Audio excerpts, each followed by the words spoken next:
Troy was burning. 10 years. 1,000 ships from across Greece. The greatest city in the ancient world. High walls, famous wealth, defended for a decade, taken not by force in the end, but by a trick. A wooden horse left at the gates as if it were an offering. The Trojans debated what to do with it. They dragged it inside themselves. That night, the men hidden in its belly opened the doors from within. It was over. Odysseus had 12 ships, a crew of survivors, hollow from years of war, the open sea ahead. Ithaca was waiting. His wife Penelope, his son Telemachus, barely a year old when he had sailed, his dog Argos, the island he had not seen in a decade. All they wanted was home. All of them. Every man on every ship. Their first stop was Ismarus, city of the Cicones, on the coast of Thrace, in what is now northern Greece. The Cicones had been allies of Troy.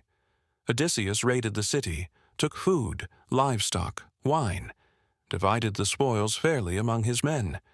Homer records it without judgment. This was what armies did. Then he gave the order. Back to the ships, now, before anyone who escaped can regroup and bring help.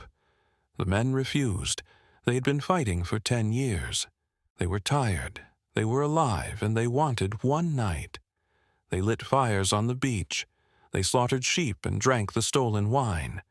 They celebrated until dawn, loud, visible, reckless, on a hostile shore.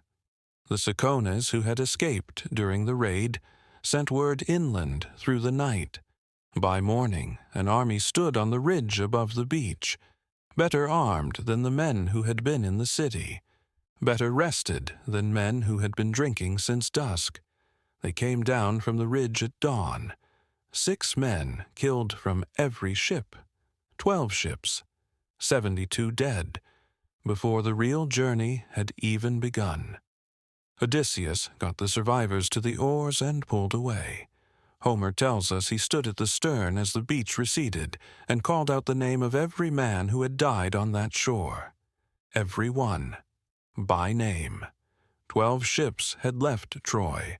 12 ships were still sailing, but the crews were smaller now. And Odysseus had learned the lesson that would haunt every mile of the road home. His men would not always listen. This was Chronicles. Like and subscribe for history every day. youtube.com/@chronicleshistory every day.